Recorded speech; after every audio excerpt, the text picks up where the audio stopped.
that have heard my story simply dismiss me as being the traitor. Ironically, my name, Judas, it means celebrated. But I've never been celebrated before, at least not for anything good. I'm not here tonight to tell you that I was good. I'm not here to tell you that I did anything that was good. I am here to tell you my story, though, because I want you to listen like it's the first time that you've heard it. Because maybe I don't deserve to be simply dismissed. Definitely, my story, it has a value for you and your life. I remember like it was yesterday. It was a beautiful spring morning day. The sun was out. It was a day very much like today was. I was walking along the shore of Galilee, and I was just enjoying the nice breeze. And as I saw up in the distance, there was a crowd beginning to gather, and it was growing larger by the minute. People were just streaming in from all over the countryside. I hadn't heard that there was an important Roman official or a particularly wise rabbi traveling to this area, so I didn't know what all the commotion was about. I hurried on down the path just so I could see what everyone was looking at, and as I got closer to this crowd, I saw that they were all focused on this one man, this very, very plain-looking man. There was nothing about him that was extraordinary. There was nothing about him that was different. He wasn't wearing the fine clothes that the Romans wore. He wasn't wearing the prayer shawls that the rabbis wore. He looked like just a common day laborer. I couldn't tell exactly what he did, but by the look of his hands, I could tell he was a stone mason or a carpenter or something like that. And so I had no time to waste on a guy like this. So I turned and started to walk away. But then I heard what he was saying. He was saying that the entire Scripture, the entire book that we as Jews held dear, that the laws and the prophets, that they boiled down to two commandments. That they boiled down to the greatest commandment, being loving God with all your heart and with all your soul and with all your mind. And that there was another commandment that was like it, and that was loving your neighbor as yourself. That I had never heard anything like that before, that our scriptures really focused on love. And I was a good Jew. I went to the synagogue pretty frequently. I grew up hearing the scriptures explained to me from the teachers and from the rabbis. But I had never heard anything like this before. And so I stood there and I listened to the rest of what this man had to say. And it was amazing.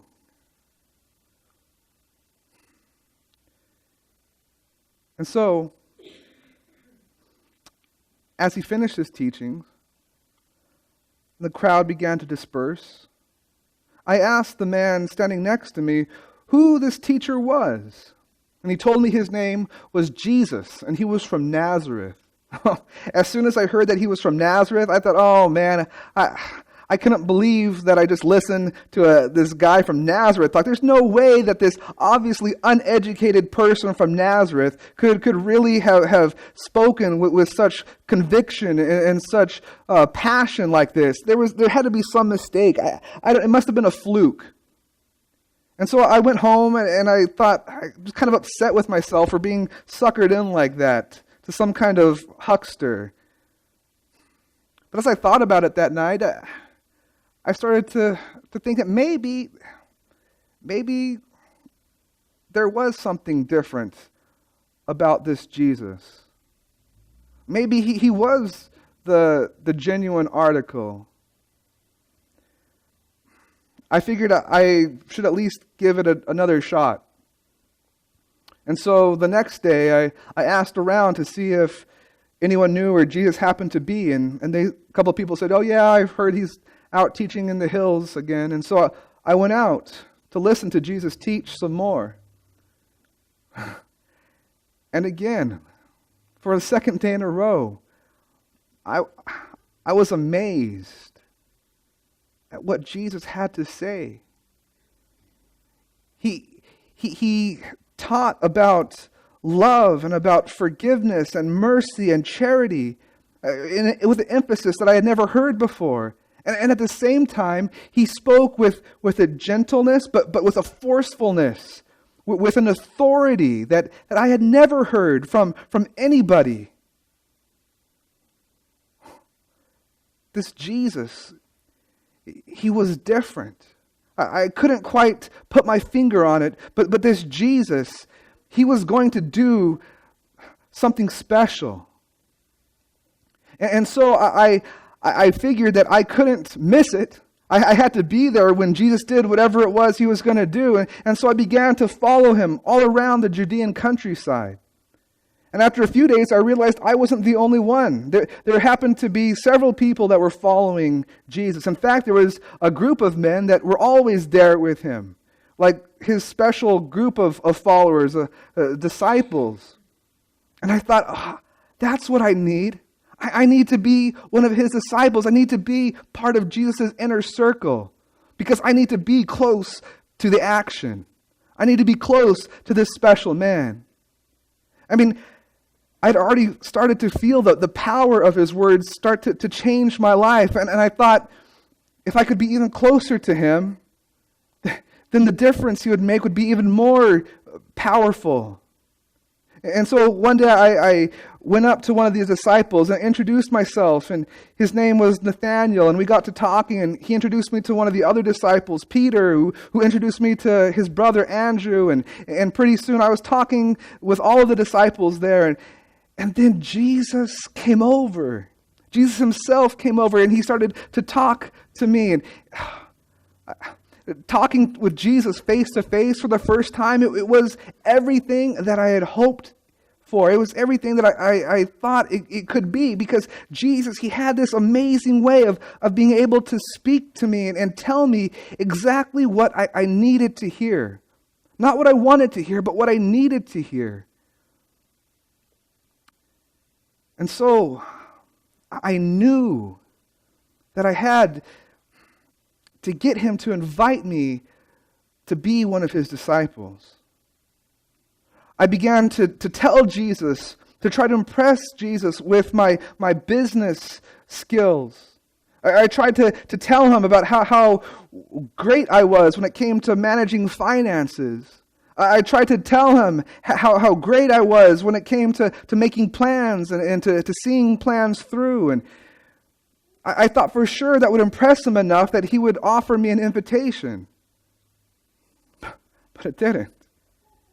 Our conversation came to a close, and he got up and went on his way with the rest of his disciples and didn't ask me to follow him.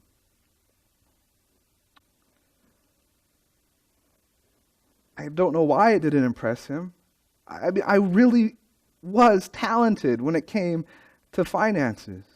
Ever since I can remember, I loved working with money. I was good at it. I was great at it.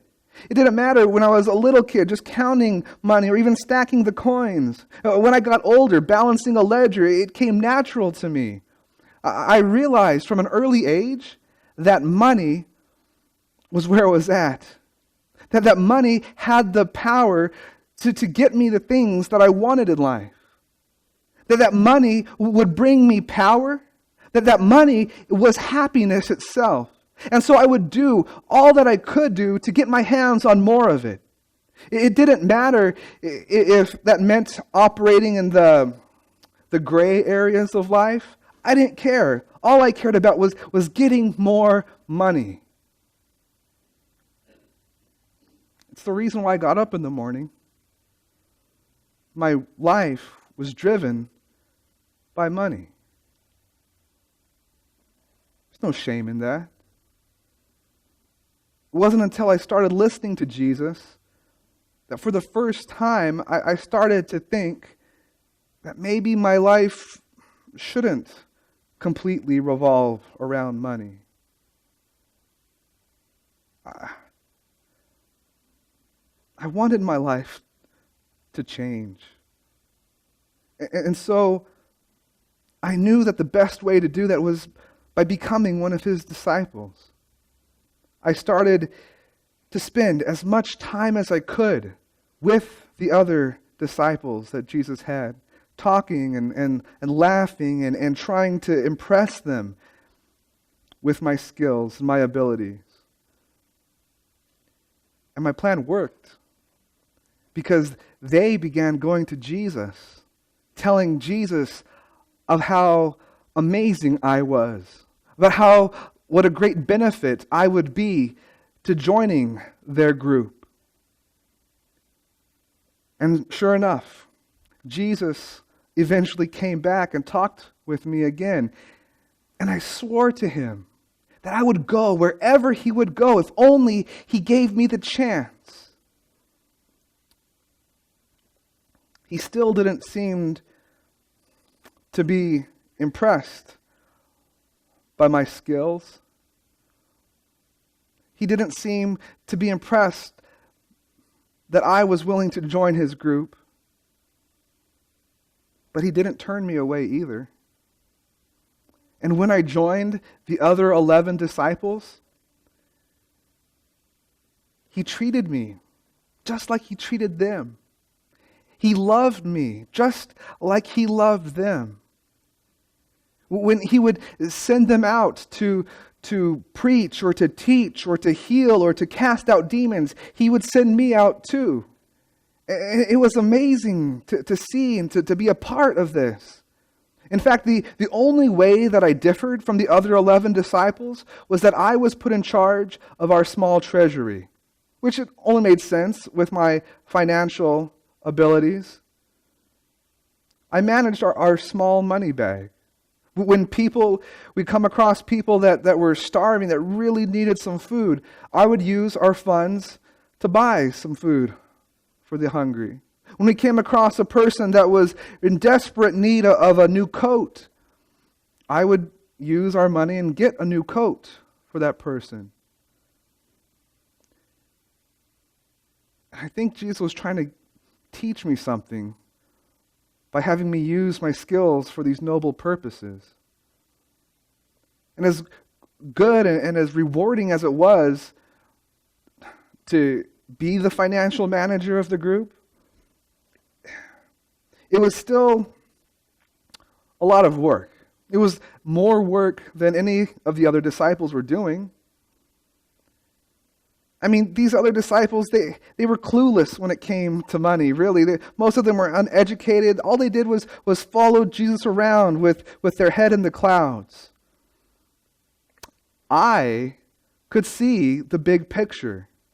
I could see long-term plans. I could manage the finances, and I did. And if it wasn't for me, these disciples would have been in so much trouble. They would have gone bankrupt in a matter of days, in a matter of hours, if it wasn't for me trying to correct them and help them. And so because I was working more than they were, because I was working harder than they were, because I was smarter than they were, I felt like I was entitled to some of our money. And so from time to time, I would dip into our bag and use some of the funds for my own purposes. I earned it, after all. It was hard work. And besides, none of the other disciples even had an clue as to what I was doing. I was even smarter than Jesus when it came to money. Sure, he might have called it stealing, but it wasn't. Because I earned what I took. I earned every single penny. Besides, if it really was stealing, I'm sure Jesus would have said something. Every once in a while, he would make a comment that made it seem like he knew what I was doing, but If he really did, he would have yelled at me. He would have punished me. He would have kicked me out of the group. He would have done something, but he never did. All he ever did was love me. And I loved him. I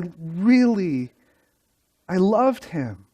I mean, I was following him because I wanted my life to change. I wanted my character to change. And I knew that Jesus had the power to do so. It's just that he asked so much of me. He asked me to change who I was. I could be a little abrasive or insensitive at times, but so what? That's who I was. That's my personality. You can't ask someone to change who they are. You can't ask someone to get rid of their personality, to change their viewpoints, change their opinions. And besides, more than that, he asked me to stop being motivated by money and to devote myself fully to him and to his cause. What? He knew who I was. He knew all about me. I didn't try to hide anything from him, and yet he still asked me to change who I was. You can't ask someone to change the motivation in their lives. You can't ask them to find a new reason for a living. That's too much. You can't ask that of anybody. Besides, I really wasn't even sure if Jesus truly was who he said he was. Yeah, there was a lot of evidence saying that he was God, but there was also a lot of room for doubt. In fact, the more that people became convinced of who Jesus was, the more I found myself doubting. As I thought about this, I thought about Jesus, and I realized, though, that it really didn't matter if Jesus was God or if he wasn't God. Because by this point, he had developed such a large following that he could start a rebellion, and he could overthrow the Romans, and he could become Israel's next king. It didn't matter if he was God. He could do this on his own. I know he kept saying things like his kingdom was not of this world, but that was just nonsense. Jesus would always say these things that were kind of off the wall, that didn't make any sense, and I was sure that was one of them. And so I began to tell everyone that would listen, everyone that I came in contact with, that Jesus could and he would become Israel's next king. And because they had seen him perform all these miracles, they knew that he had the power to do so. They knew that he was strong enough to overthrow the Romans and sit on David's throne. And I knew that once he became king, he would look and realize that I was the one that helped put him there, and he would reward me with a high position in his new kingdom. My plan was a good plan, and it was working. Jesus was becoming more and more popular. There was more and more expectation for him to become king. Every day it was just growing, day after day, until Jesus went and messed it all up like he tended to do. He was teaching in the synagogue, and I'll never forget, he said these exact words. He said, "Unless you eat the flesh of the Son of Man and drink my blood, you have no life in you." Like I said, I had kind of grown used to Jesus saying these crazy things, but this crossed the line. This wasn't just weird, this wasn't just odd, this wasn't just crazy, this was disgusting to think that he wanted us to eat his flesh and to drink his blood. And that's when it hit me that Jesus was talking about spiritual things. And I began to see that that really Jesus all along had been talking about spiritual things, that his kingdom really was a spiritual kingdom and not an earthly kingdom. I couldn't believe it that after all of the hard work that I had put in to making Jesus Israel's next king, he was just going to stand back and watch as this opportunity, as this power, these riches just slipped through his fingers. I wasn't going to just sit there and watch as my high position in that kingdom just fluttered away.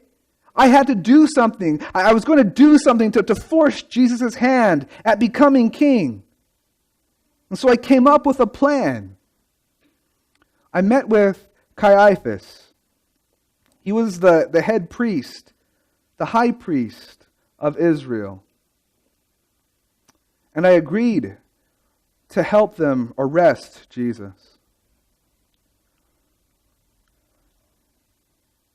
See, the way I saw it was, Jesus needed that extra push in the right direction.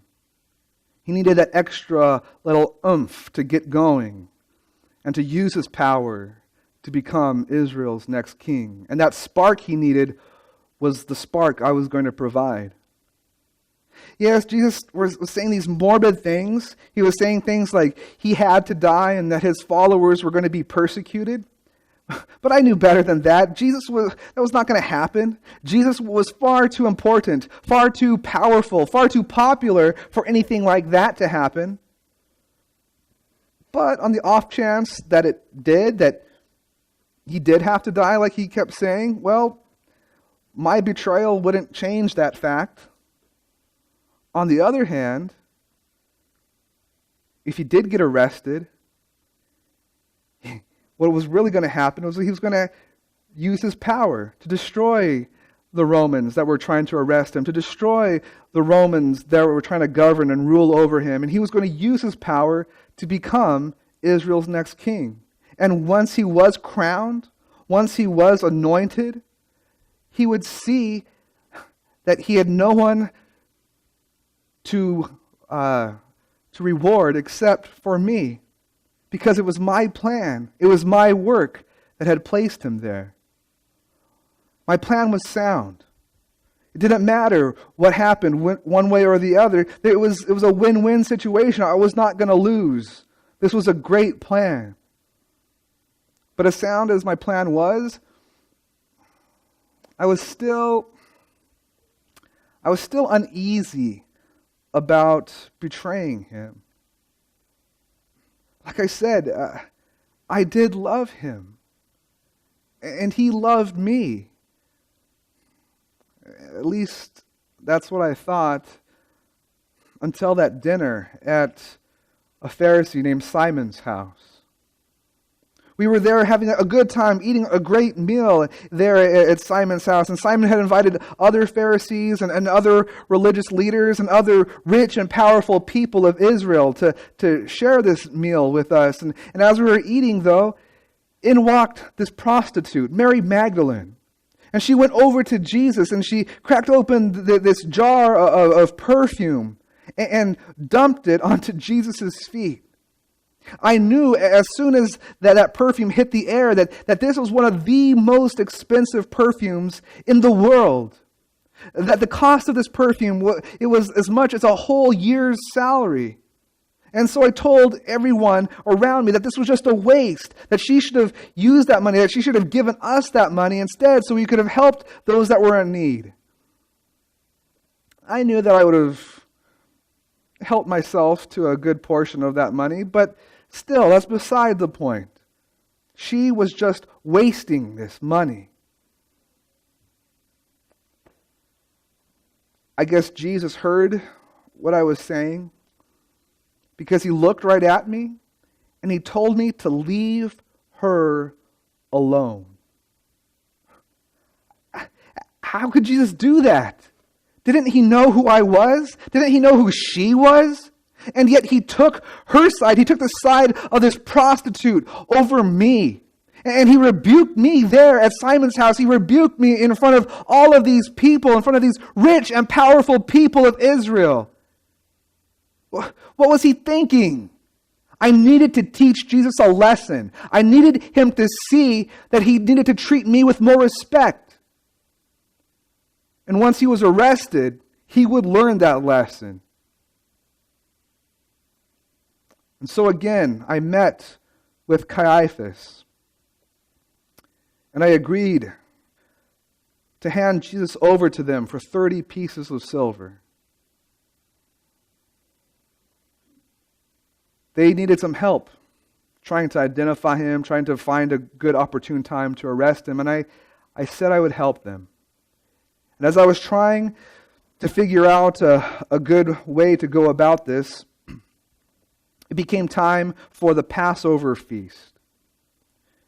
And as the disciples and I made our way into this room that we had rented to celebrate the Passover meal, I began one of the topics of my favorite topics of conversation, which was who among us would be the greatest in Jesus' new kingdom. It was a hilarious thing to see all of these backwater, uneducated fishermen argue that they were going to be the greatest in Jesus' kingdom. I think everyone deep down knew that I was obviously going to be the greatest, but it was just hilarious to watch these people argue. And that's what they were doing. This discussion kind of turned into a heated argument. And as the temper started to increase, I thought to myself, this is interesting. No one has come around yet to wash our feet. We were supposed to eat this Passover meal, and there was supposed to have been a servant to come and to wash our feet according to the custom, but no one had done that. And I thought to myself, well, whoever Jesus makes do this job, whoever Jesus makes wash these other disciples' feet, he can just count himself out of this conversation immediately, because there is no way that anyone that washes someone else's feet would be the greatest in any kingdom. I mean, washing someone else's feet, that's the job of the lowest of the low servants. So you can imagine my surprise when Jesus stood up and walked over to the corner where there was the water, and the towel, the basin. And Jesus got all of the material ready to wash our feet. And he came directly over to me.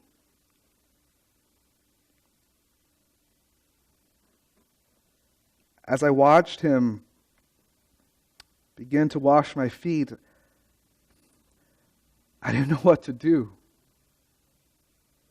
Yes, I had agreed to betray him, but I couldn't just shut myself off from his constant love. For over 3 years, his love had been reaching out to me at every opportunity. And now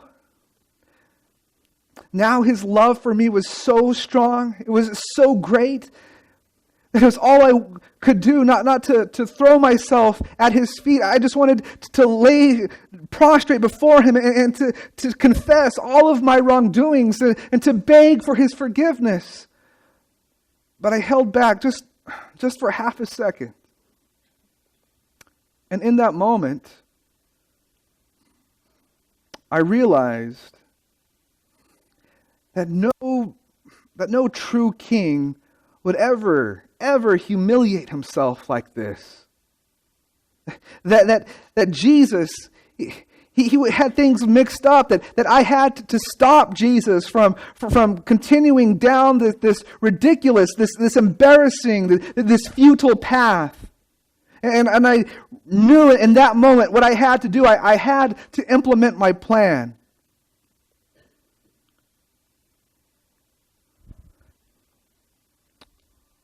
And so we ate.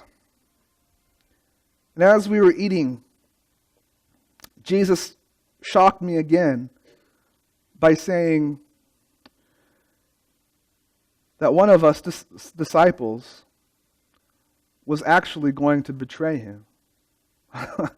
I don't know how he knew. I don't know if the Pharisees or one of the other temple people had told him. I don't know. All I know is that he somehow knew my plan. And of course, all of the other 11 disciples were shocked. And they immediately started asking, Jesus, who is it? Jesus, is it me? Is it I? Am I going to be the one that betrays you? Jesus, who? I kind of tuned out. I was just kind of lost in my thoughts about how in the world Jesus could know such a thing. And so I missed when Jesus said, "You ask, who among you will betray me? The person whom I hand this piece of bread to will surely betray the Son of Man." I didn't hear that. All I did was look up and I saw Jesus holding out a piece of bread, and so I took it and I ate it. And all of the other disciples just gasped. And I could see by the look of shock on their face what had happened. And so I got up and I ran out of that room, and I made my way all the way to the temple, and I met again with Caiaphas, and he handed me those 30 pieces of silver.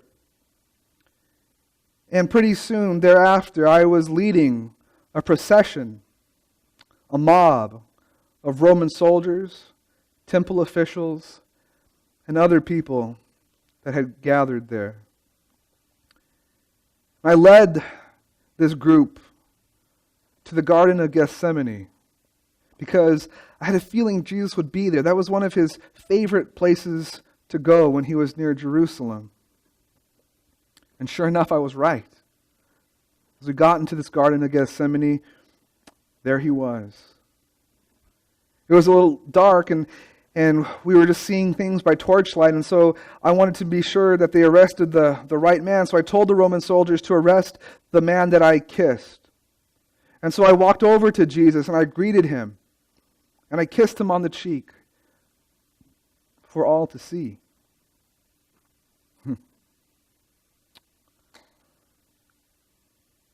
And the Roman soldiers began to walk towards Jesus, to bind his wrists, to arrest him. But I was sure that Jesus was going to escape.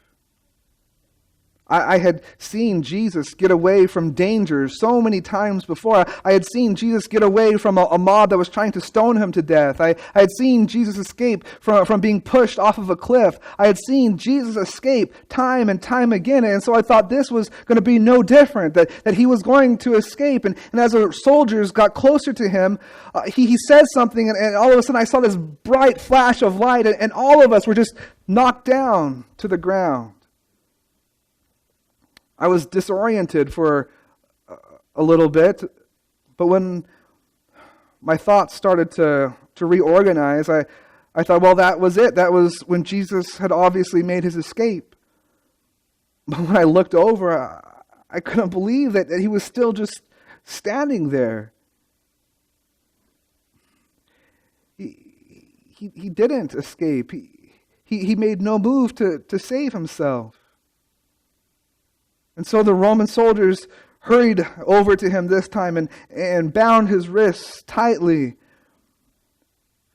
But Jesus wasn't done yet because he still performed another miracle.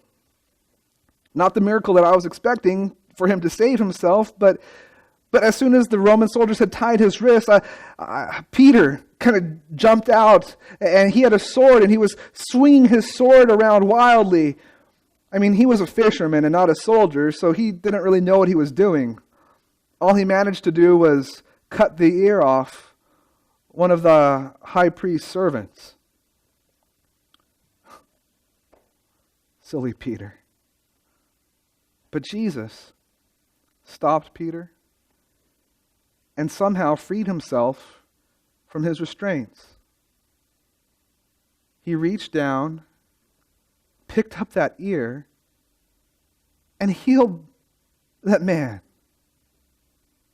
I thought, okay, well, he's healed the man, but his hands are free, so now he's going to get going. Now he's going to escape. But he didn't. He just stood there and let the Romans tie his hands again, and they tied him tighter this time with better knots.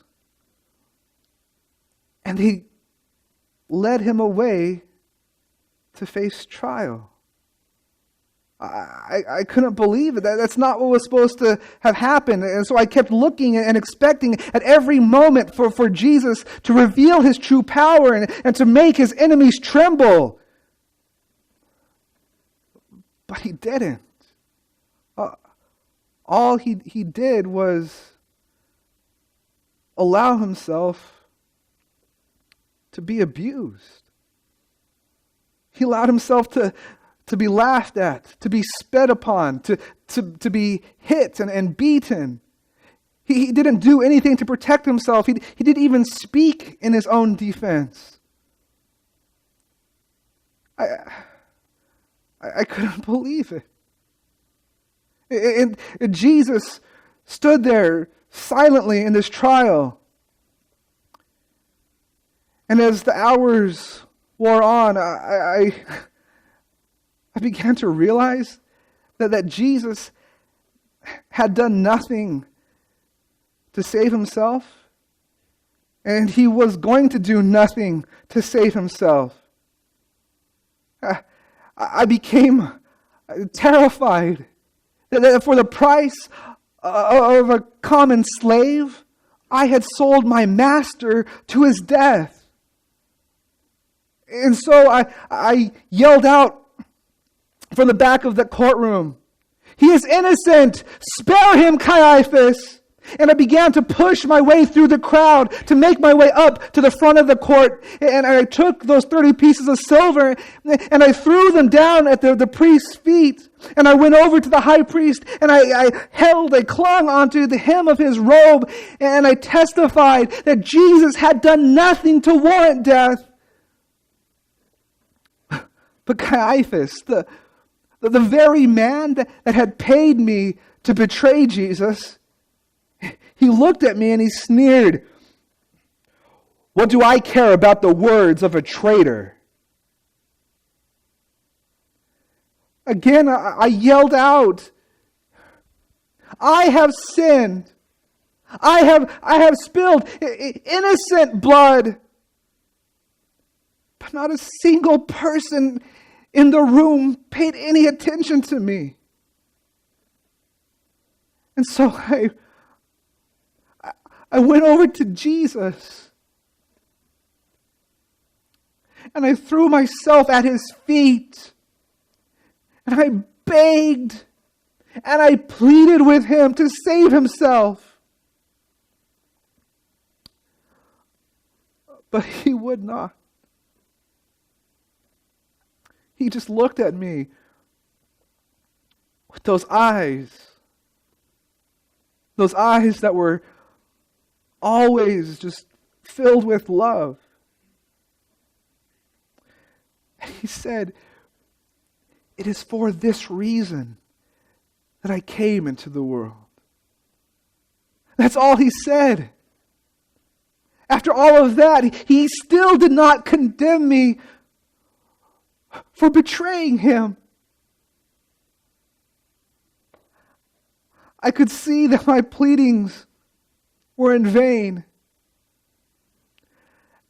And I could not bear to watch this innocent man be crucified.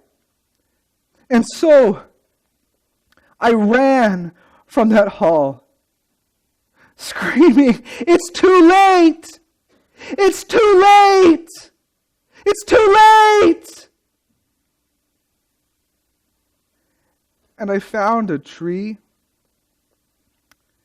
and I hanged myself.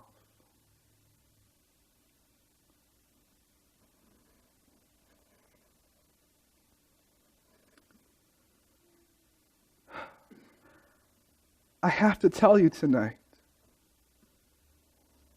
that for you, it's not too late. Wherever you have been, whatever you have done, Jesus does not condemn you.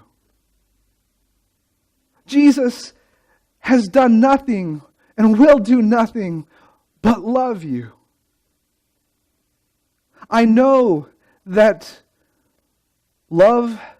our love for this world, it can be strong. It can be very strong. But please don't let your love for this world overpower Jesus' love for you. Because Jesus is not going to give up on you. No matter what you think, no matter what you have done, tonight, don't put it off for a second, for half a second. Give in to this amazing love of Jesus. Because for you, tonight, right now, it is not too late. It is not too late.